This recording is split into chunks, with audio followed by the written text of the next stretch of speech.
tegelikult ütlen, et meil on ka plaanis kirjutada järgmine etapp, sest tegelikult see on alles esimene etapp meil.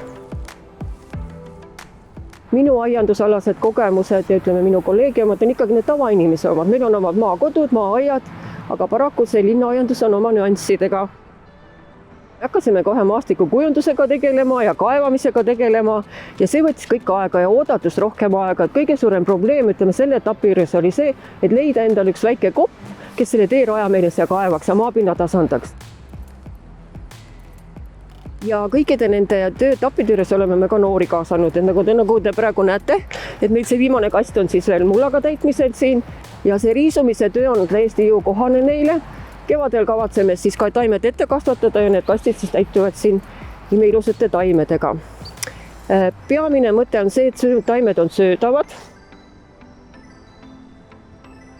Me oleme oma aiale ka pealkirja mõtelnud, et tegelikult soovitan ka teistele, kui te hakkate seda projekti kirjutama, et siiski ta ära määratleda, sest neid teraapilisi aed on väga erinevaid. On haiglatele mõeldud, on vaimupuudega inimestele mõeldud, seal on omad nüansid, mida arvestada.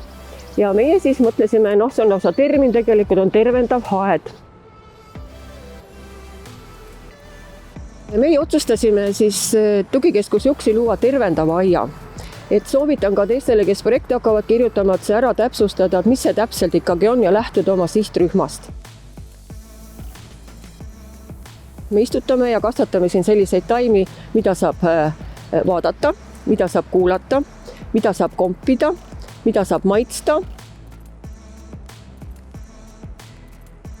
Meeldivad ajatööd teha ja meeldib niimoodi, et emaga koos teha, väljas tööd teha, riisuda, mõju niita. Sealt me panime kõvitsat, panime siis lilli maha ja siis panime lilleõrneid ja kurke ja tomatid, suvikõvitsa ja. Mul meeldib ajatööd ja taimiistu, igasugused taimi ja kurge ja seemi, puuvilla, taimitoidu ja uhke, vitamiini, kasvu. Maal tegid töö palju. Ja kindlasti, mida saab ka nuusutada ja haista.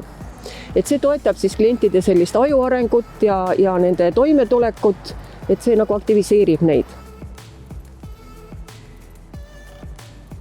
See aed pakub neid võimalusi, et siin saab kaevata, siin saab rohida, siin saab kasta, et need tegevused kõik toetavad klientide toimetulekut.